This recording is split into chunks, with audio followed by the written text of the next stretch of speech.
ಎಲ್ರದ್ದು ಊಟ ಆಯ್ತಮ್ಮ? ಎಲ್ಲಾರ್ದು ಊಟ ಆಯ್ತಪ್ಪ, ಇವರೊಬ್ಬರೇ ತಿಂದಿಲ್ಲ. ನಿನಗೋಸ್ಕರ ಕಾಯ್ತಾ ಇದ್ದೆ ಮಗನೆ, ಅವ್ರದ್ದೆಲ್ಲ ಆಯಿತು. ನೀನು ಯಾಕೆ ಕಾದೆ? ನೀನು ತಿನ್ಬಿಡ್ಬೇಕಾಗಿತ್ತು ತಾನೇ.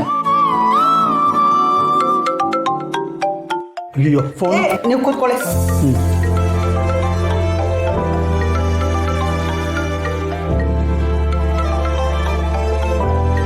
ಅಯ್ಯೋ ಯಜಮಾನ್ರದ್ದು.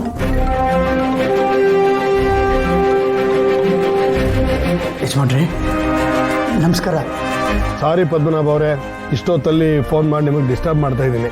ಅಯ್ಯೋ ಪರವಾಗಿಲ್ಲ ಯಜಮಾನ್ರೆ, ಎಷ್ಟೊತ್ತಾದರೂ ಫೋನ್ ಮಾಡಿದ್ರೆ ಏನಾಯಿತು? ಏನು ವಿಷಯ ಅಂತ ಹೇಳಿ ಯಜಮಾನ್ರೆ. ಅದು ನ್ಯಾಯವಾಗಿ ಕುಟುಂಬ ಸಮೇತ ಜವಳಿ ಪರ್ಚೇಸಿಂಗ್ ಹೋಗಬೇಕು, ಆದರೆ ಸಮಯದ ಅಭಾವದಿಂದ ನನ್ನ ಕೈಲಿ ಹೋಗೋಕ್ಕಾಗ್ತಾ ಇಲ್ಲ. ಸುರೇಂದ್ರ ಒಂದು ಜವಳಿ ಅಂಗಡಿ ನೋಡಿದ್ದಾನೆ, ಅವರು ಗಂಡ ಹೆಂಡತಿ ಅವ್ರ ಸಮಯ ಆದಾಗ ಹೋಗ್ತಾರೆ. ನಿಮ್ಮನೇಲೂ ಮದುವೆ ಇರೋದ್ರಿಂದ ಆ ಮದುವೆಯಲ್ಲಿ ಜವಳಿ ಜವಾಬ್ದಾರಿನ ನಾನೇ ತಗೊಂಡಿದ್ದೀನಿ. ಹಾಗಾಗಿ ನೀವು ಮದುವೆ ಓಡಾಟದಲ್ಲಿ ಇರ್ತೀರಾ, ಫ್ರೀ ಆದಾಗ ನೀವು ಹೋಗಿ. ಯಜಮಾನ್ರೆ ಇದೆಲ್ಲ ಯಾಕೆ? ನಾವು ಜವಳಿಗೆ ಅಂತ ವ್ಯವಸ್ಥೆ ಮಾಡ್ಕೊಂಡಿದ್ದೀವಿ. ಪರವಾಗಿಲ್ಲ ಪದ್ಮನಾಭ ಅವರೇ, ವರಲಕ್ಷ್ಮಿ ಮದುವೆಗೆ ನಾನು ಕೊಡ್ತಿರೋ ಚಿಕ್ಕ ಉಡುಗೊರೆ ಅನ್ಕೊಳ್ಳಿ, ದಯವಿಟ್ಟು ಮುಜುಗರ ಪಟ್ಕೋಬೇಡಿ ಪ್ಲೀಸ್. ಆದರೂ ಯಜಮಾನ್ರೆ ನೋಡಿ, ನನ್ನ ಮಾತಿನ ಮೇಲೆ ನಿಮಗೆ ಸ್ವಲ್ಪನಾದರೂ ಪ್ರೀತಿ ಗೌರವ ಇದ್ರೆ ನೀವು ಜವಳಿ ಅಲ್ಲೇ ತಗೋತೀರಾ ಅಷ್ಟೇ. ನಾನು ಸುರೇಂದ್ರ ಹತ್ರ ಮಾತಾಡಿದ್ದೀನಿ, ಸುರೇಂದ್ರ ಅಂಗಡಿಯವ್ರ ಹತ್ರ ಮಾತಾಡಿರ್ತಾನೆ. ಆಯ್ತು ಯಜಮಾನ್ರೆ, ನಿಮ್ಮ ಮಾತನ್ನ ಮೀರಕ್ಕಾಗತ್ತಾ?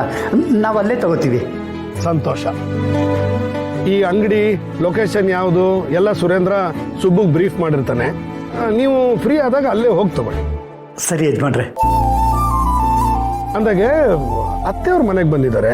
ಸುಬ್ಬು ನಿಮ್ಗೆ ಹೇಳಲಿಲ್ವಾ, ಅಥವಾ ನೀವು ಮದುವೆ ಓಡಾಟದಲ್ಲಿ ಬಿಸಿನಾ? ಮನೆಗೆ ಬರಲೇ ಇಲ್ಲ? ಕೆಲಸ ಅಂತ ಕಾರಣ ಕೊಟ್ಟು ಅಮ್ಮವ್ರನ್ನ ನೋಡಕ್ಕೆ ಬರಲಿಲ್ಲ ಅಂತ ಹೇಳೋದಕ್ಕೆ ನನ್ನ ಬಾಯೇ ಬರ್ತಾ ಇಲ್ಲ ಯಜಮಾನ್ರೆ. ಅದೆಂಥ ಕೆಲಸ ಇದ್ರೂ ಅಮ್ಮವ್ರು ನೋಡೋಕ್ಕೆ ನಾನು ಬಂದೇ ಬರ್ತೀನಿ.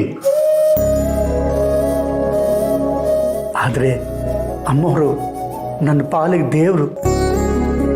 ದೇವ್ರು ನೋಡೋಕ್ಕೆ ಒಂದು ಶುಭಗಳಿಗೆ ಕೂಡಿ ಬರಬೇಕಲ್ವಾ? ಸದ್ಯಕ್ಕೆ ನಾನೇ ಬಂದು ಅಮ್ಮವ್ರ ದರ್ಶನ ಮಾಡ್ತೀನಿ.